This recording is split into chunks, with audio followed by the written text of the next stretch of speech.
Will Nuvali be the next Makati of the South? Let's find it out sa ating Nuvali Quick Driving Tour.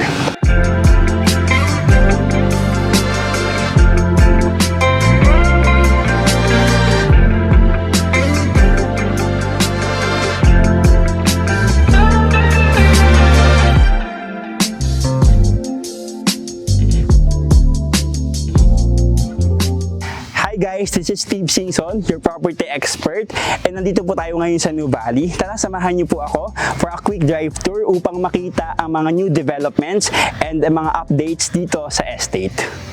This is the tour I usually give to my first-time clients kapag mag-visit tayo ng Nuvali. So, ngayon, ipapakita ko sa inyo kung ano ba yung mga makikita natin establishments inside Nuvali. But before that, I'd like to discuss first the Nuvali, no? Nuvali, by the way, is the largest mixed-use development of Ayala land in the Philippines, composed of 2,400 hectares. And ano-ano ba yung mga segments ni Nuvali? Dahil super laki ni Nuvali, hinati siya sa apat. We have the Nuvali North, nandun yung mga commercial natin, yung Solenad, yung mga koi fish. Tapos we have the Nuvali Central, Nuvali Heights, and Nuvali South. So ngayon si Nuvali, sa sobrang laki ni Nuvali, it is parang it transcends 3 key cities of Laguna, which are Santa Rosa, Canlubang, and Cabuyao. Ganun siya kalaki, no? So super laki talaga ng plano na gagawin dito sa loob. So by the way, dito tayo ngayon sa pa-exit ng Calax going to Nuvali. So if you are coming from Metro Manila, ito yung one of the easiest ways going to Nuvali. Ang isa ba sa mga advantage ni Nuvali, sobrang dami din na ongoing constructions ngayon, especially sa transportation, like for example this one.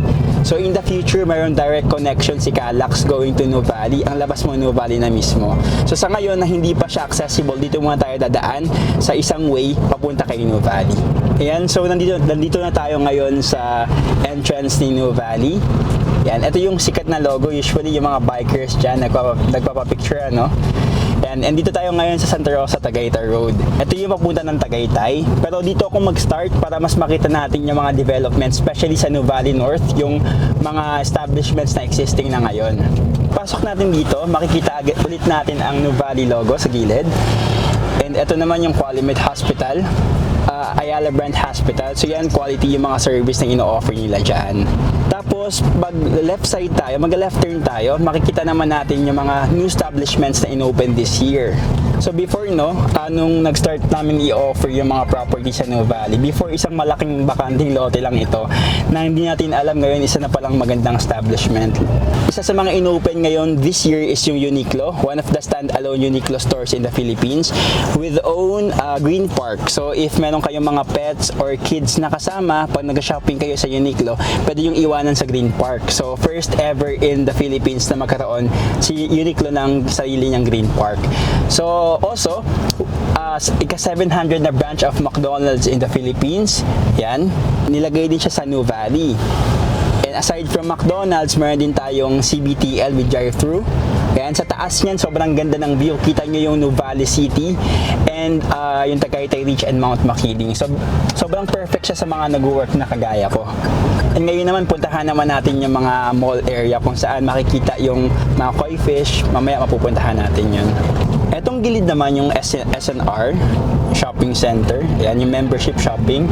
And sa side naman na to, dito sa part na to, is yung terminal going to Metro Manila. So yan, point-to-point bus siya na kung tinatamad ka mag-drive, kasi usually ganun din ginagawa ko na pag going to Metro Manila, minsan super traffic, nagpa-point to point bus lang ako, makakatulog pa ako sa biyahe. So yun, by schedule yung biyahe niya.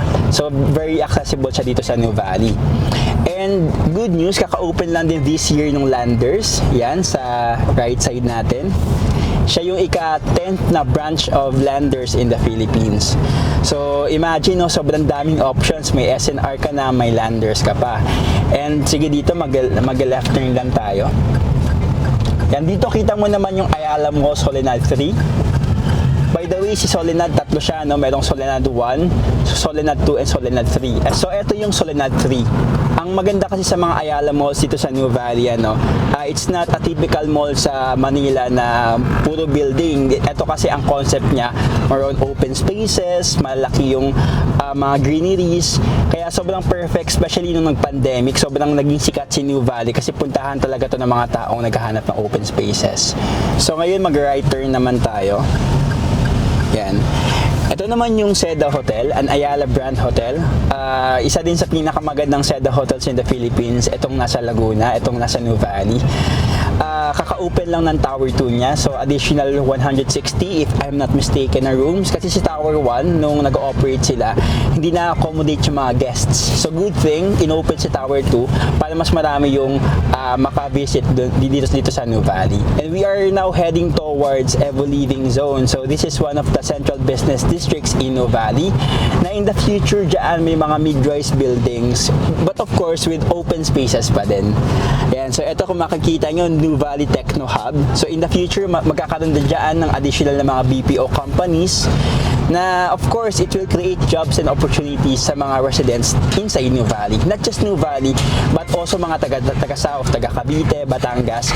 Hindi na nila kailangan magpunta ng Metro Manila because you have your own here in the South. Ito naman si Monochrome Events Place, one of the high-end events place dito sa New Valley na sobrang ganda kasi sa likod niyan you have the prime view of the man-made lake and sa gabi naman you have the breathtaking view naman ng sunset. And ito naman isa sa mga buildings na kakagawa pa lang, hindi ba siya nag-ooperate but soon mag-ooperate na siya. This is LHK South, I think. It's a foreign company na isa sa mga nakabili ng properties dito sa commercial side in New Valley. Balik tayo ulit sa side ng mga malls. By the way, this is New Valley North kung saan makikita yung mga commercial in New Valley. Sa sobrang laki ng New Valley, it has its components. What are those? We have the residential, yung mga like for example, Alveo, Avida, Ayala Land Premier, and Amaya. We also have the commercial. Ito sa side ng New Valley, yung sa New Valley North. We have institutional, mga schools, later pupuntahan natin yan. And we have the recreational kasi New Valley is known for active areas like Camp N, etc. So mamaya pupuntahan natin yan. Dito tayo ngayon sa New Valley Boulevard. Ito yung malapad na daan inside New Valley na maraming mga puno, Yan, so sa left side naman natin, makikita natin ngayon ng isang event na inorganize ng New Valley, which is yung World Volleyball Beach Pro Tour. Nakagandahan si New Valley na kikater na rin ng mga international sports events. So ganyan ka big time ngayon si New Valley. Sa left side ulit, yan, makikita natin yung East Block. East Block is 11.7 hectares in size. Meant siya for commercial. So in the future, magkakaroon dyan ng mga corporate offices. Ang kagandahan dito, you have your own BGC inside New Valley. Kasi dito mas maayos na. Kumbaga, mas mababa na yung mga buildings, malaki yung mga open spaces. And after ng East Block sa right side naman, dito hindi pa natin nakikita, pero iyan yung North Central Business District or North CBD na iyan 5 times the size of its size ng East Block na in the future pag natapos yan lahat, grabe, it will create opportunities talaga inside New Valley. Ang maganda lang kay New Valley, kapag nakatira ka dito, nandito na lahat kasi lahat ng kailangan mo. And at the same time, it is controlled everything ni Ayala. Like for example, yung transportation system, yung mga commercial, yung mga residential. Kumbaga, nasa system ka lahat. Sabi nga ng mga clients ko, especially yung mga kumuha sa ibang bansa, parang nasa ibang bansa lang din sila. So, itong right side, kung makikita mo, malaki yung open space dyan sa gilid, So, yung open space na yan, si Ayala kasi is kumbaga, prepared siya for future situation. Like for example, in the future, magkaroon ng traffic situation dito sa New Valley pag napuno na ang mga residents. So, meron tayong room for expansion for the road. So, pwede possible mag-add pa tayo ng lane. So, lahat ng daan dito sa New Valley may mga nakaabang na isang linya to control the traffic situation in the future. So now we are heading towards New Valley Central. Nasa bandang gitna na tayo ng New Valley. And so makikita mo may guardhouse, Yan. May mga guardhouse. Sa lahat ng part ng New Valley, may mga guardhouses to maintain the security and safety ng mga residents. Ito yung maliit na rotonda inside New Valley. And yung unang exit niyan, it leads us to the way going to Canlubang Golf o yung papuntang Casili Road. Casili Road is a bypass which connects New Valley and Tagaytay. So, hindi mo kailangan lagi dumaan ng Calax or Santa Rosa Tagaytay Road just to go to Tagaytay because you have your own bypass. Around 15 minutes drive up lang, nasa Highlands area ka na. So, ito yung part na yon. Yeah, so whenever you wanted to have a vacation sa Tagaytay, super lapit na, no? Because of that bypass. So dito tayo ngayon sa Central Block. Ayan.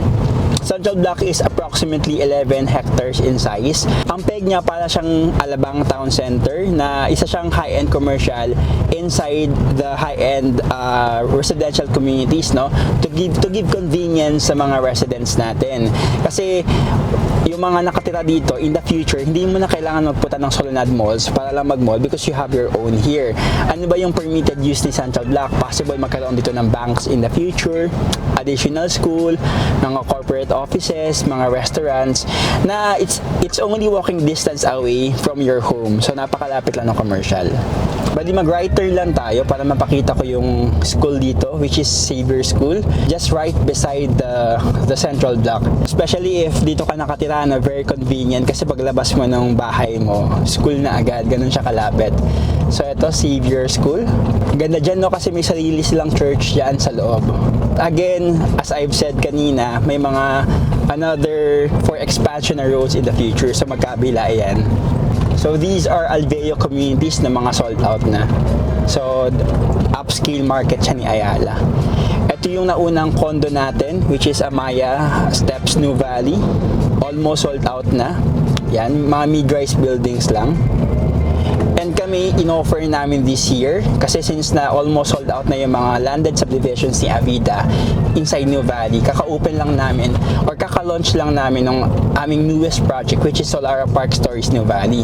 So dito namin siya ilalagay. In a very strategic nung location niya, no? Kasi walking distance lang siya from Xavier School and Central Block. So very convenient siya. It's approximately 1.7 hectares in size. Tatlong towers lang siya. Mid-rise towers lang. Ang mga highlights niya, no? Yung condo na to is a pet-friendly condo. Kumbaga first ever across the Philippines within Avida brand na magkaroon ng pet-friendly condo. And all units with balcony. Tapos, 60% are towers and 40% are open spaces. You know, Ayala is all about open spaces, greeneries. Yun yung trademark ni Ayala. So, yan. If you are interested to invest dito sa condo natin, you can send a message. Kasi, in the future, sobrang ganda niya maging for investment, like for example paparentahan mo or kung titirahan mo kasi New Valley is very conducive for living, for family talaga. So investment man siya or for retirement, pwede siyang gawin kay Solara Park Stories New Valley. So balik lang tayo, no, kasi nandun sa labas pa yung magagandang mga establishments na gagawin. And now we are heading to New Valley South, one of the highest peaks of New Valley, next to New Valley Heights. So, ito yung isa sa mga naunang projects namin na Avida, no? Avida Settings New Valley. Sold out na rin siya. Yan. And ito pala sa gilid na to, yung makikita nyo na yan.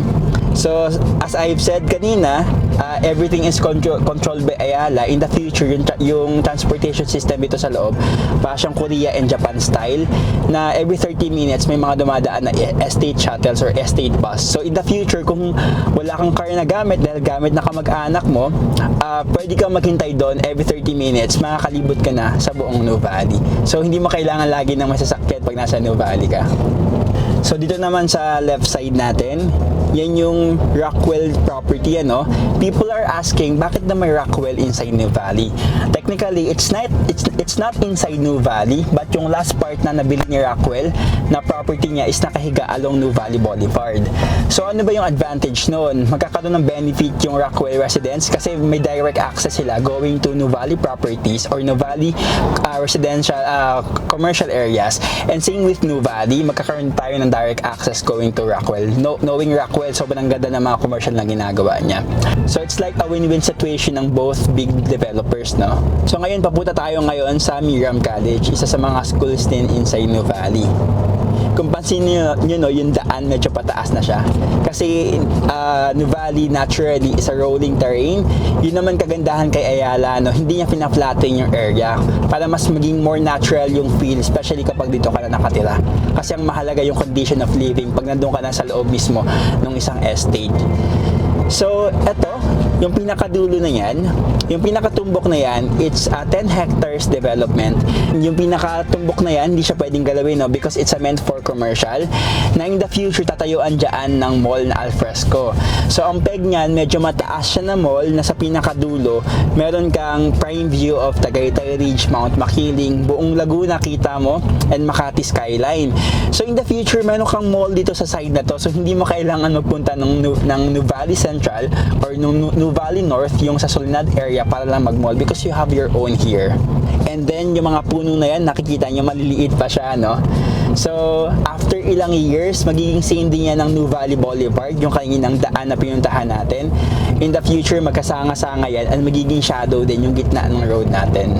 Most of my clients are asking, napakataas ang Nuvali, so hirap kayo dyan sa water, no? Ang sagot is hindi po. Kasi, kung makikita nyo, we have our own water tanks on each communities po. So, sa mga water tanks natin, Estate Water ang nagpo-provide ng water, by which is also a company of Ayala. So, like for example, ito kwento ko lang, no, short story lang.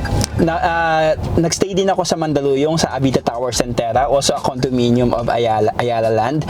And sa part ng Mandaluyong, naubusan ng water, kumbaga may shortage ng water. Ang nangyari, no, kami lang yung condo na hindi nawalan ng tubig because we have our own water provider. So, sa right side naman natin, yan naman yung Everest Academy. Yan, isa din sa mga schools na pwede pagpilian ng mga kids natin na pag dito ka na nakatira inside Nuvali. Grabe, no? Your convenience is just a step away. Nandito ka sa loob and yung convenience ibinigay sa'yo lahat ni Ayala. And madaming mga schools, historically, yung mga places na may mga schools, yan talaga ang mabilis mag-appreciate ang value. Like for example, the university built in Metro Manila, kaya sobrang mahal na mga properties dyan. Kasi may mga schools na sikat. And same din dito sa Nuvali. Sabi ni Ayala, unahin ko yung mga schools. Kasi ito yung isa sa mga factor na mabilis magpa-appreciate ng mga properties. Kaya may mga schools dito sa Nuvali which are, yun nga, sa labas may Xavier, sa loob mayroong Everest, and eto naman sa gilid, no? Speaking of school, meron tayong Miriam College din. So yan, sobrang gandang school din na imagine habang nag-school ang anak mo dyan, meron siyang prime view of Mount Makiling. Mamaya pagka left turn natin, makikita natin si Mount Makiling dito. On a clear and fine sky, grabe sobrang ganda ni Mount Makiling, no? Ayan siya. Yan, karamihan din sa mga clients namin na nag-purchase ng lupa sa South Tail and Aberdeen, facing din ng Mount Makiling ang prefer nila kasi it's a morning sun. But anyway, si Tagaytay Ridge naman is magandang view din naman siya. Yan. So, ito naman yung Hillcrest Estates Nuvali, one of our estates. By the way, no, si Avida pala has 3 categories pagdating sa subdivision. We have estates, we have settings, and we have village. Si estates, siya yung upscale market ni Avida. Si settings naman, siya yung middle to upscale, and village naman, siya yung the affordable segment ni Avida. Bakit ba may village inside Nuvali? Best example no, sa Series Village or Avida Series Village. Kasi sa isang malaking estate, requirement ni Ayala, ng government, na magkaroon ng at least isa na low-cost housing. But since Ayala, hindi naman tayo nag-low cost, so ang nilagay natin is village para at least to comply lang with the government requirements.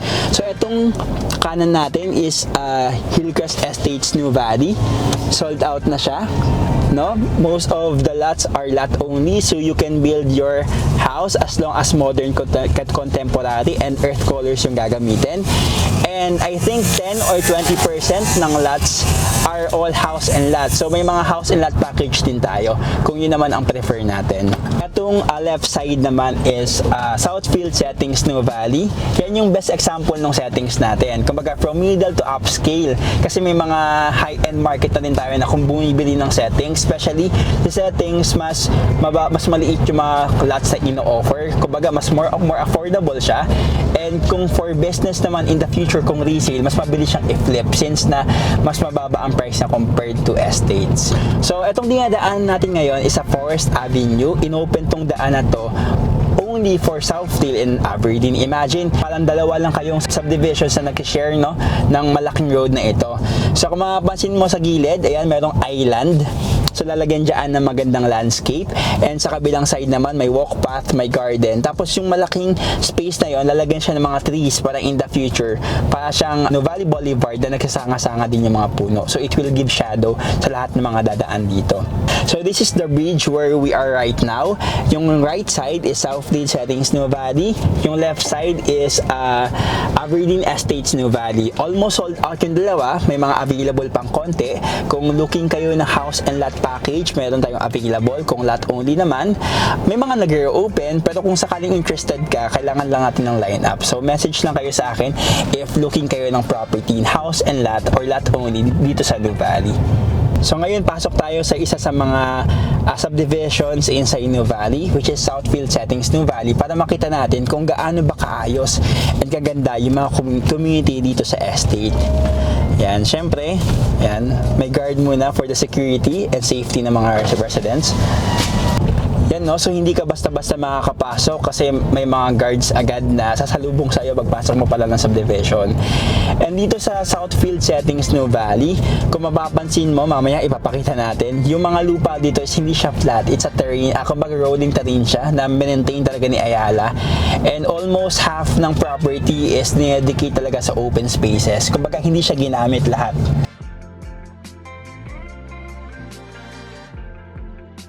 Bali before, isa tong wake park na yung mga sikat na water sports here in Nuvali, ano? Pero during the pandemic, sinarado yung operation. So ngayon, nagkaroon ng parang new locators inside Nuvali. May mga improvements and innovations. Gagawin siya ngayong golf driving range.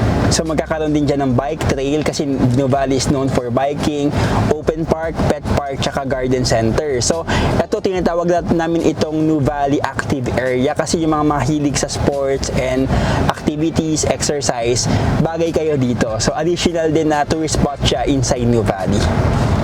Again, will Nuvali be the next Makati of the South?